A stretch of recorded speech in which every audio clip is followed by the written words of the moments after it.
अच्छा जी, imperfect labour market में 3 topic हैं। हम्म, एक हमने डिस्कस किया कि पहले ट्रेड यूनियन डिस्कस करते हैं। ट्रेड यूनियन में सबसे पहले डायग्राम को हम एक्सप्लेन कर देते हैं, उसके बाद इसके फंक्शन लिख देते हैं। वैसे पेपर में जब आएगा तो पहले आपने ट्रेड यूनियन को डिफाइन करना है। ट्रेड यूनियन अगर डिफाइन करें, ट्रेड यूनियन क्या होती है? ट्रेड यूनियन असल में इट्स वर्कर्स यूनियन जो हम्म, नेगोशिएट करते हैं फॉर व्हाट? नेगोशिएट करते हैं for their good wages, better wages और बेटर वर्किंग कंडीशन। बेसिक इनके ये 2 फंक्शन होते हैं। जी, वैसे इनके और फंक्शंस भी होते हैं कि ये वर्कर्स की वेलफेयर के लिए और ट्रेनिंग के लिए, research and development, machine use करने के लिए सारी इनकी रिक्वेस्ट होती हैं। पर्पज़ हाँ, असल में इसका ये होता है कि ट्रेड यूनियन में आमतौर पे एक अगर बहुत बड़ी फर्म है तो वहाँ पे अगर 1000-2000 एम्प्लॉइज़ हैं या 100 यूनियन एम्प्लॉइज़ हैं, तो डेली हम्म, बेसिस पे 100 एम्प्लॉइज़ में से 10-15 ऐसे होते हैं जिनकी कोई ना कोई प्रॉब्लम होती है। तो उन प्रॉब्लम्स को जो डायरेक्टली एम्प्लॉयड जो है वो मीट नहीं कर सकता या ट्रेड यूनियन से मीटिंग नहीं कर सकता। तो वो क्या करते हैं कि ट्रेड यूनियन एक ऑर्गेनाइजेशन बनाते हैं जिसमें उनका रिप्रेजेंटेटिव जो है वो वीकली बेसिस के ऊपर या फोर्टनाइटली बेसिस के ऊपर जो वर्कर्स की प्रॉब्लम है वो शेयर करता है या निगोशिएट करता है एम्प्लॉइज के साथ, एम्प्लॉयर के साथ। जी, और इवन एम्प्लॉयर को बेनिफिट भी होता है कि एम्प्लॉयर भी क्या जाता है कि उससे अगर कोई इश्यूज हैं तो वो अपने इश्यूज जो हैं वो फिर ट्रेड यूनियन के लीडर के साथ डिस्कस कर लेता है, बजाय इसके कि वो अलग से किसी वर्कर को वन बाय वन जो है वो वर्कर को डील किया जाए। हम्म, तो इसमें कुछ फंक्शंस हैं जो मेरा हमने यहाँ लिखे हुए हैं। तो फंक्शंस ऑफ ट्रेड यूनियन क्या होते हैं? तो मेन जो फंक्शन ऑफ ट्रेड यूनियन के पहला जो बेसिक जो इनके फंक्शन है वो 2 है। वो 2 फंक्शंस कौन से हैं? कि ये सब में आमतौर पे कोशिश करते हैं कि वेजेस जो है वो ज़्यादा होनी चाहिए ट्रेड यूनियन में, और वर्किंग कंडीशन जो है वो उनकी बेटर होनी चाहिए। To improve working condition such a better lighting, heating, hygiene condition होनी चाहिए। डिमांड फॉर फ्रिंज बेनिफिट्स, ये चाहते हैं कि ज़्यादा होनी चाहिए in addition to basic wages. फिर बेटर रिक्रिएशनल फैसिलिटीज़ इन्हें अवेलेबल या प्रोवाइड करनी चाहिए। फिर फॉर्मल ट्रेनिंग इनके पास होनी चाहिए और इन्वॉल्व करें किया जाए इनको social issues of national interest to work for the welfare of the workers family. ये इनके बेसिक फंक्शंस जो हैं वो ट्रेड यूनियन के होते हैं। अब जी, ट्रेड यूनियन में वेजेस किस तरह सेट होती हैं? कि मार्केट वेज रेट जो है वो डब्ल्यू है, ठीक है। लेकिन ट्रेड यूनियन में क्या करते हैं कि निगोशिएशन करके एम्प्लॉयर के साथ अपनी वेजेस जो हैं वो W1 से ऊपर यहाँ पर सेट करवा लेते हैं। अब इसके कुछ पॉजिटिव भी हैं, नेगेटिव भी। इसका पेपर क्वेश्चन ये आता है कि does trade union always leads to higher wages and more unemployment या लेस अनएम्प्लॉयमेंट? तो इसमें वेजेस तो ज़्यादा हो जाती हैं, लेकिन अनएम्प्लॉयमेंट वाला एक इशू जो हमें फेस करना पड़ता है कि जब W1 वेजेस थी तो E1 पीपल जो थे वो काम कर रहे थे।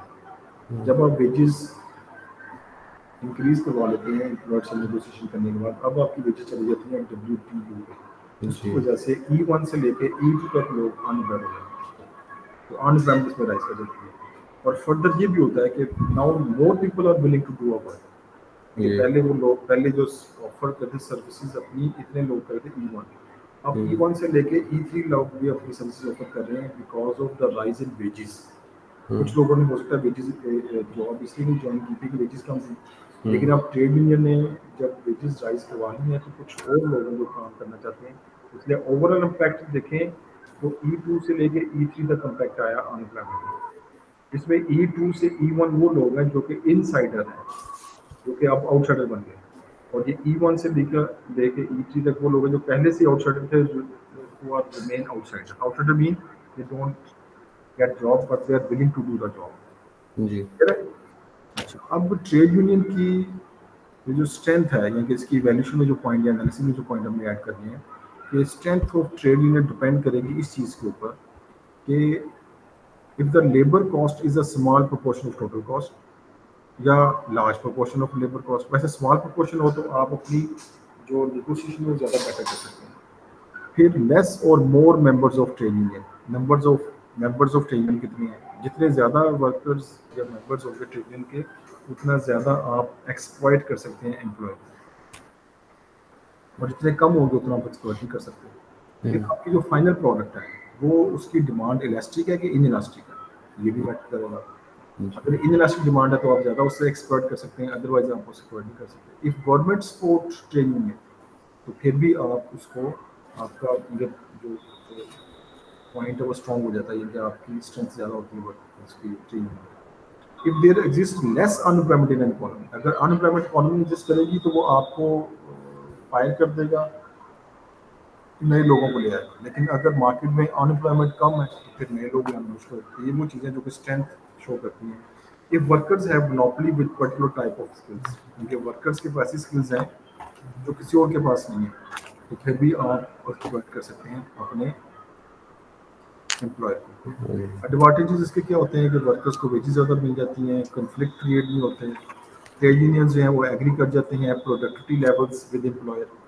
इसका बेनिफिट क्या होता है कि employer agree on your rise in wages on the condition that के वर्कर्स जो है वो क्या करेंगे, अपनी प्रोडक्टिविटी इंप्रूव करेंगे। फिर कॉपरेशन या जो है वो क्रिएट होता है बिटवीन वर्कर्स एंड मैनेजमेंट और एग्री अपॉन म्यूचुअल इंटरेस्ट। फिर हायर वेजेस की वजह से मोटिवेशन भी वर्कर में ज़्यादा आएगी, जिससे उनकी प्रोडक्टिविटी राइज करेगी। फिर कलेक्टिव बार्गेनिंग आप कर सकते हैं। कलेक्टिव बार्गेनिंग होता है कि एक वर्कर का बेनिफिट नहीं होता, बेनिफिट सारे वर्कर्स का होता है जब वेजेस राइज करेंगे। ठीक है, लेकिन इसके कुछ डिसएडवांटेजेस भी हैं कि इट में cause unemployment up to certain level, जो भी हमने ऊपर डिस्कस किया, जिसकी इसकी वेजेस जब राइज करेंगे उससे कॉस्ट पुश इन्फ्लेशन भी हो सकती है। अच्छा, अगर इनमें डिस्प्यूट क्रिएट हो जाए तो स्ट्राइक्स भी हो सकती हैं, स्लो वर्क हो सकता है, इंडस्ट्रियल एक्शन हो सकता है। फिर यूनियन समटाइम कन्फ्रंटेशन क्रिएट करने की कोशिश करते हैं, डिस्प्यूट क्रिएट करने की कोशिश करते हैं if there exist core relationship between management and workers. फिर एम्प्लॉयर भी समटाइम रिटेलिएट कर देता है, वो अपना बिजनेस ही बंद कर देता है अगर आप बहुत ज़्यादा उससे कम करेंगे। ठीक है, तो ये एडवांटेजेस डिसएडवांटेजेस की डायग्राम और इसकी वैल्यूएशन सारी हम डिस्कस करेंगे। अच्छा, अब देखो जी, एक दूसरी जो टाइप है वो है नेशनल मिनिमम वेज। ये भी इनपरफेक्ट लेबर मार्केट है। इसमें गवर्नमेंट क्या करती है, इंटरवीन करती है लेबर मार्केट में और सेट कर देती है wage rate above the market wage. और इसकी रीज़न भी होती है, पर्पज़ ये होता है कि लोअर इनकम वर्कर्स को सपोर्ट किया जाए, या फिर इसकी रीज़न ये भी होती है कि इनइक्वालिटी को रिड्यूस किया जाए, और इसकी रीज़न ये भी हो सकती है कि लिविंग कॉस्ट जो है इकोनॉमी में राइज करती है। अब इफेक्टिवनेस ऑफ एनएमडब्ल्यू यानी कि नेशनल मिनिमम वेज डिपेंड करेगी कि आपकी इकोनॉमी के अंदर उनके वर्कर्स इलास्टिक डिमांड है या इन इलास्टिक है। अब हमने लास्ट टाइम डिस्कस किया था कि इलास्टिक का मतलब ये वो काइंड ऑफ वर्कर्स हैं जिनकी सरप्लस में मार्केट में अवेलेबल है, इनके ज़्यादा लोग अवेलेबल हैं इस सिचुएशन में, यानी कि ये क्या था, हमने कहा था अनएजुकेटेड और अनस्किल्ड लोग हैं। लेकिन जो इन इलास्टिक हैं ये वो स्किल्ड लोग हैं और एजुकेटेड है और स्किल्ड। गवर्नमेंट क्या करती है, W1 रेट है तो वो सेट कर दिया W2 पे, W1 से रेट W2 पे। तो इसमें क्या होता है कि इतने लोग फिर अनएम्प्लॉयड हो जाते हैं। सेम वही सिचुएशन को भी हमने डिस्कस की कि Q1 से Q2 तक अनएम्प्लॉयमेंट राइज कर देगी and further Q1 Q3 people are willing to do work. और सेम केस इस इलास्टिक इकोनॉमी में भी होगा। लेकिन जो ज़्यादा इफेक्ट आप देखें वो ये वाला सेक्टर हो रहा है, इनके इसमें नंबर ऑफ पीपल ज़्यादा है, इसमें नंबर ऑफ पीपल कम है। इसकी रीज़न क्या होगी, क्योंकि इन इलास्टिक लोग जो होते हैं जिनकी डिमांड इन इलास्टिक है या सप्लाई इलास्टिक है, उनकी ऑलरेडी वेजेस ज़्यादा होती हैं, वो ज़्यादा एक्सप्लॉयड नहीं होते। जैसे हाई फाई जिसमें डॉक्टर हैं, इंजीनियर्स हैं, चार्टर्ड अकाउंटेंट्स, ये वो लोग। जी जी जी। अच्छा जी, यूके के अंदर मिनिमम वेज जो है वो has been applied for all workers, जो एज की बेस पे होते हैं। और यूएसए के अंदर जो है वो ऐसा होता है कि age with respect to industry wage minimum wage set होती है कि इस इंडस्ट्री के अंदर इतनी है, दूसरी इंडस्ट्री के अंदर इतनी है।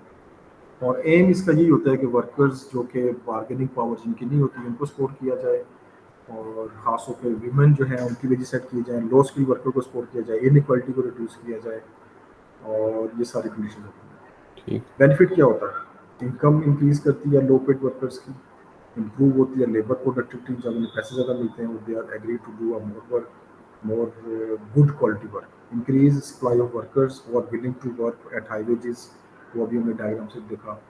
फिर इससे पॉवर्टी भी रिड्यूस होगी, इनइक्वालिटी रिड्यूस होगी, और लेबर टर्नओवर कम होगा। लेबर टर्नओवर होता है जब when people left the job, तो now less people are willing to left the job.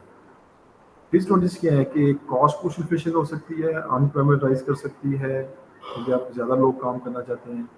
Black marketing भी होती है लेबर मार्केट में। लेबर मार्केट में ब्लैक मार्केटिंग कैसे होती है, जैसे अमेरिका में देखें अभी वो, जैसे ट्रम्प साहब जो है वो निकाल रहे हैं उन लोगों को जो कि इलीगल जिनके डॉक्यूमेंट्स थे या जो लीगल तरीके से नहीं आए थे, वो लोग अब छुप के जब काम करेंगे तो वो उसमें क्या होगी, ब्लैक मार्केटिंग होगी। और उसको फिर एम्प्लॉयर क्या करता है, एक्सप्लॉइट भी करता है। जी। ऐसे एक्सप्लॉइट करता है, वो उसको फिर जो मिनिमम वेज रेट है नेशनल वो नहीं देगा, बल्कि उसे कम रेट पे काम करवाएगा और अपना हाँ। बेनिफिट लेगी, हाँ। Profit maximisation. फिर सिटी और different cities and different areas of the country में भी वेज रेट जो है वो डिफरेंट होते हैं। जैसे जो इस्लामाबाद में और कंट्री में जो आम जो वर्कर्स हैं उनके रेट ज़्यादा है एज़ कम्पेयर टू जो है वो अदर सिटीज़। ठीक जी। है, जो जी। छोटे शहर होते हैं वहाँ पे वेजेस कम होती हैं, जी। यहाँ पे वेजेस जो है वो ज़्यादा होती हैं। जी। तीसरा जो इम्पोर्टेंट केस है वो जी मोनोपोली का।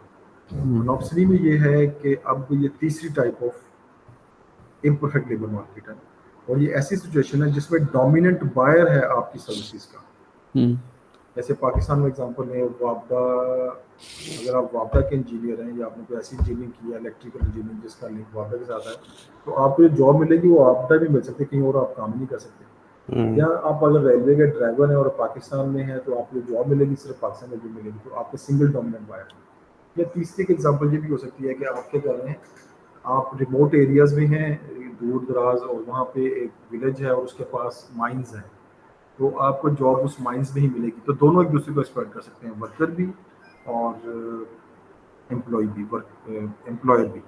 हम्म। अब इसमें सिचुएशन ये होती है कि ये मार्जिनल रेवेन्यू कर्व जो कि हमारी डिमांड कर्व है लेबर की, और ये सप्लाई कर्व जो होती है इसे average cost of labour curve भी कहते हैं, वो ये लाइन होती है। यहाँ पे हम एक एडिशनल लाइन बनाते हैं, ये मार्जिनल कॉस्ट ऑफ लेबर। ठीक है, ये विद रिस्पेक्ट टू एम्प्लॉयर हम ये देखते हैं। जी। तो as a worker you you are willing to do a job at W3, जहाँ पे MC और MR इक्वल है, हम्म। प्रॉफिट मैक्सिमाइजेशन वर्कर के तौर पे you are willing, you are offering your services at this wages. आप असल में आप क्या करना चाह रहे हैं, एक्सप्लॉइट करना चाह रहे हैं वर्कर को, उसको एम्प्लॉयर को, कि ना मुझे ये वेजेस दोगे तो काम करूँगा, क्योंकि आपको पता है इससे कहीं और से नहीं मिलेंगे वर्कर, मैं ही हूँ या हम ही हैं जो कि यहाँ पे काम करेंगे। हम्म। जबकि एम्प्लॉयर क्या करता है, एम्प्लॉयर ये कहता है कि आपको मार्केट रेट W2 था उससे भी कम जॉब ऑफर करे, वो इसलिए कि उसे पता है कि आपको कहीं और जॉब मिलनी नहीं है, आप मेरे पास ही आएंगे। तो हम्म। दोनों एक दूसरे को एक्सप्लॉइट करने की कोशिश करेंगे, दोनों क्या करते हैं, वर्कर मार्केट रेट से ज़्यादा डिमांड कर रहा है और जो एम्प्लॉयर है वो मार्केट रेट से कम ऑफर कर रहा है। तो ये सारा जो एरिया है ये सब में बार्गेनिंग स्ट्रेंथ है दोनों की, वर्कर की और एम्प्लॉयर की, और वो डिपेंड करेगा इन दोनों की पर्टिकुलर सिचुएशन के ऊपर कि वो कैसे एक दूसरे को एक्सप्लॉइट करते हैं और इसके दरमियान में कहीं रेट सेट करते हैं। ठीक है, इसे हम कहते हैं मोनोपोली। अब इसमें होता क्या है कि W1 वेजेस हैं ऑफर्ड बाय द फर्म्स, ये सारा आपको बता दें। W2 मार्केट वेजेज है, W3 वो वेजेस हैं जो कि डिमांड है बाय वर्कर, और W1 से लेकर W तक बार्गेनिंग पावर ये डिपेंड करेगा सिचुएशन के ऊपर। इफेक्टिवनेस इसकी उस वक्त होगी अगर एरिया के अंदर अनएम्प्लॉयमेंट है, तो अनएम्प्लॉयमेंट है या नहीं है। अगर अनएम्प्लॉयमेंट है तो फिर आप दूसरे लोगों को हायर कर लेंगे, अगर अनएम्प्लॉयमेंट नहीं है तो फिर आपको वही लोग हायर करने पड़ेंगे, फिर आप एक्सपर्ट हो जाएंगे एज ए एम्प्लॉयर। फिर रोल ऑफ गवर्नमेंट यहाँ पे बड़ा इंपॉर्टेंट है, गवर्नमेंट कितना सपोर्ट करती है मोनोपोलिस्ट को या वर्कर को, या गवर्नमेंट की अथॉरिटी कितनी है उस एरिया के अंदर या उस डिपार्टमेंट के अंदर। फिर नंबर ऑफ वर्कर्स अप्लाई, कितने लोगों ने जॉब के लिए अप्लाई किया है। हाँ अगर जैसे जी। वापडा के ड्राइवर की या उसकी रेलवे के ड्राइवर की बात करें तो कितने लोगों ने इस जॉब के लिए अप्लाई किया था, वो मैटर करेगा। फिर एग्जिस्टेंस ऑफ ट्रेड यूनियन है कि क्या ट्रेड यूनियन है ऐसी मोनोपोलिस के अंदर। अब देखो गवर्नमेंट का रोल और ट्रेड यूनियन का रोल मोनोपोली में बड़ा इंपॉर्टेंट है। अगर ट्रेड यूनियन है तो फिर वो ज़्यादा स्ट्रॉन्ग हो जाता है वर्कर, गवर्नमेंट है तो फिर भी वर्कर ज़्यादा स्ट्रॉन्ग हो जाता है। लेकिन अगर गवर्नमेंट की सपोर्ट भी ना हो, ट्रेड यूनियन भी ना हो इस ऑर्गेनाइजेशन या फर्म के अंदर, तो फिर वर्कर का रोल कम हो जाता है, या वर्कर की अथॉरिटी कम हो जाती है, उसकी एक्सप्लॉयटेशन ज़्यादा होगी, जी। और एम्प्लॉयर की अथॉरिटी या उसकी सुपरविजन ज़्यादा होगी। हाँ। एडवांटेज इसके ये होते हैं कि कॉस्ट ऑफ प्रोडक्शन कम होगी अगर एम्प्लॉयर कम पे एग्री कर लेता है, लेबर टर्नओवर के चांसेस कम है क्योंकि आप जॉब छोड़ के कहाँ पे जाएंगे, आपको वहीं पे काम करना है, और लेबर प्रोडक्टिविटी भी इसमें राइज होती है। आपको पता है कि अगर आपने अपनी मर्जी की वेज दिलवा दी कि वर्कर की मर्जी की वेज मिल गई, तो फिर you can increase your labour productivity as well. लेकिन डिसएडवांटेज ये है कि कोई फिक्स रूल नहीं है कि वेजेस कहाँ पे सेट हो जाए, एक्सप्लॉयटेशन ऑफ वर्कर पॉसिबल है, मोनोपोलिस्ट भी एक्सप्लॉयट हो सकता है, उसकी बार्गेनिंग पावर डिपेंड करेगी, उसके उसकी बार्गेनिंग पावर के ऊपर डिपेंड करेगा उसका प्रॉफिट, एबनॉर्मल प्रॉफिट या लॉस। ये फिर अभी आप डिस्प्यूट। क्या जी कह जी। रहे थे सर कि वो जो है वो ज़्यादा प्रोडक्टिव होंगे अगर उनको डिज़ायर्ड प्राइस मिलेगी। हाँ, डिजायर्ड प्राइस मिल पर प्रोडक्टिव हो जाएगी, ये प्लस पॉइंट है लेकिन उसका। अगर एक ही सेलर है तो उनको डिज़ायर्ड वाली कैसे मिलेगी? अगर एक ही, सेलर है तो फिर वो उनको डिज़ायर्ड वेजेस क्यों देगा? हाँ वो डिपेंड करेगा ना कि अगर आप एक्सप्लॉइट करने में कामयाब हो जाते हैं, हाँ। ठीक है, तो फिर हम ये कह रहे हैं कि फिर ऐसा होगा। लेकिन अच्छा। अगर वो एक्सप्लॉइट करने में कामयाब होता है, फिर आप लेबर प्रोडक्ट कम होगी आपकी। हाँ ठीक है। ठीक होगी। डिस्प्यूट में अराइज इन सेटिंग वेजेस, ये भी हो सकता है, और उसका काम भी बंद हो सकता है अगर डिस्प्यूट ज़्यादा लंबे हो गए। इनके सारे लोग अगर मिल जाए, सारे वर्कर, कि जी हम तो इसी बेसिस पे काम करेंगे, तो फिर डिस्प्यूट की वजह से आपकी फैक्ट्री का वो काम या प्रोडक्शन फॉर टाइम भी कम भी हो सकती है, स्टॉप हो सकती है। फिर हम्म। Unequal distribution of total income भी इसमें इफेक्ट करती है। अच्छा जी, ये अब आप देखते हैं आपका इसके एज बाद कितने सिलेबस। टॉपिक्स रह गए हैं सर माइक्रो में? मेरे ख्याल में वो गवर्नमेंट मेंशन का होगा शायद। अच्छा। हम्म,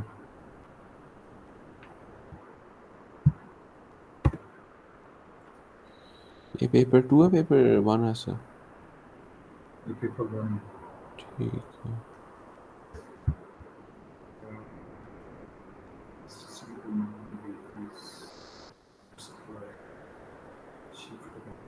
डिस्कस कर लिया था, प्रोफेक्ट हमने डिस्कस कर लिया था, प्रोफेक्ट कर लिया था, प्रोफेक्ट आज किया था, perfect perfect settings bridges discuss कर लिया, ग्रुप्स डिस्कस कर लिया, discrimination in the ways market. हाँ जी, डिस्क्रिमिनेशन होती है कि वेजेस जो है वो डिफरेंट, हम लोगों को डिफरेंट वेजेस पे कर रहे हैं। अब उसकी हम्म। रीज़न जो है वो डिफरेंट हो सकती है। अब वो रीज़न क्या है? वो रीज़न है जी,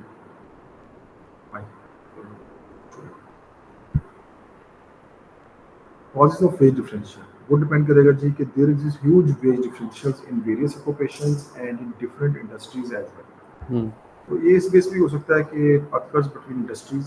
अब देखो ना, एक एजुकेशन इंडस्ट्री है, वहाँ पे लोगों की वेजेस और हैं, हम्म। जो इलेक्ट्रॉनिक इंडस्ट्री है वहाँ पे वेजेस और हैं। तो ये डिफरेंट फर्म्स या डिफरेंट इंडस्ट्री में डिफरेंट वेजेस लोग अर्न कर रहे होते हैं।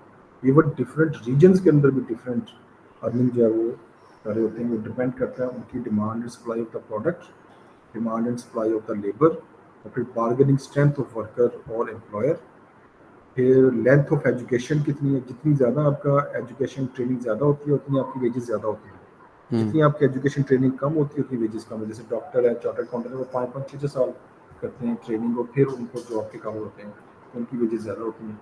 हम्म। फिर स्किल्ड वर्कर हैं तो उनकी वेजेस ज़्यादा होंगी, अनस्किल्ड वर्कर की वेजेस कम होंगी। मेल हैं तो उनकी वेजेस आमतौर पर ज़्यादा होती हैं, और फीमेल की वेजेस आमतौर पर कम होती हैं।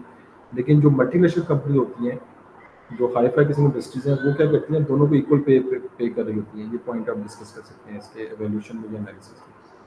फिर एक्सपीरियंस की बेस पे भी आपकी वेजेस ज़्यादा या कम होती हैं।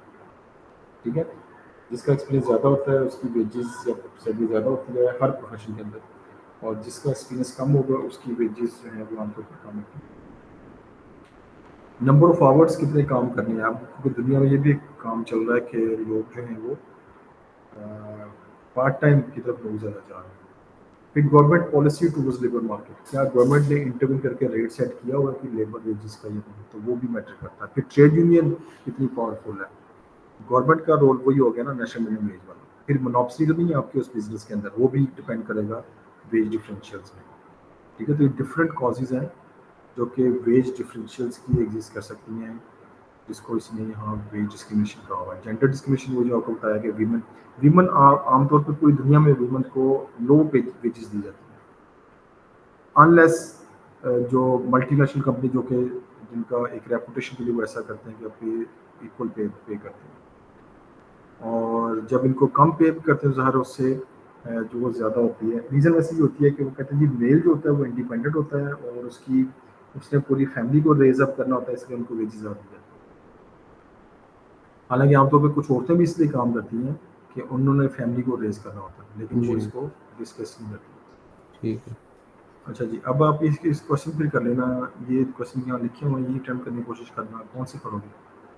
ये 25 वाला मार्क दे रहा है कि फर्स्ट फोर पे? वाला फोर वाला 25 मार्कर है. Evaluate the view that when the trades raise wages, they inevitably reduce levels of employment. और एक थ्री वाला भी है. Explain how the wage rate would be determined affecting the labor market, but for the market as a whole, for one employer within the market. One employer का मतलब ये कौन सा हो गया? मोनोपोली वाला हो गया. जी, ठीक है. ठीक अब है ये फिर। क्वेश्चन पेपर में वैसे थ्री जो क्वेश्चन ये आप अटेम्प्ट करना. पेपर में 25 मार्क्स वाला ये फोर वाला जो है ना, वैसे इसकी स्टेटमेंट जो वैल्यूड लिखा हुआ ना, इससे तो लगता है ये उसका है 25 मार्क्स का. हाँ मतलब जब ऐसा 25 मार्क्स का आएगा तो फिर आपने ट्रेड यूनियन के अलावा एक और भी पॉलिसी डिस्कस करनी है, चाहे मोनोपोली करना है या ट्रेड यूनियन दूसरी करनी है, नेशनल मिनिमम वेज वाली. जी। ठीक है.